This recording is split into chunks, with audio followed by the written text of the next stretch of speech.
Hey guys, সকাল সকাল উঠেই চলে এসেছি স্টেশন। তো বাড়িতে যাব বালুরঘাট।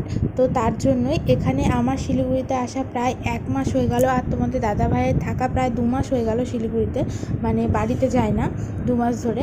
তো এখানে দেখো ট্রেনে আমরা টিকিট কেটে উঠে পড়েছি, আর এখানে একটু বিস্কিট খেয়ে নিচ্ছিলাম।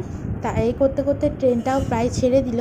তো এখানে দেখো সামনেই একটা স্টেশনে, কি স্টেশন সেটা আমার যাই হোক মনে নেই স্টেশনটার নাম।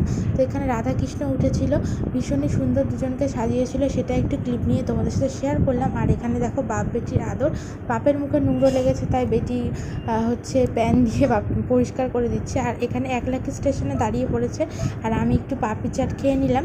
তোমার দাদা ভাই দেখো এত ঘুম পেয়েছে, ও ঘুমে একদম টলে পড়ছে। তো ট্রেনটা ভীষণ জোরে ছেড়েছে, দেখে বুঝতেই পারছো। আর বেশিক্ষণ নেই, প্রায় 1.5 ঘন্টা, পৌনে 1 এরকম সামথিং আমরা বালুরঘাট ঢুকে যাব। তো সবাই পাশে থেকো, আমার এই ছোট্ট চ্যানেলটাকে প্লিজ সাবস্ক্রাইব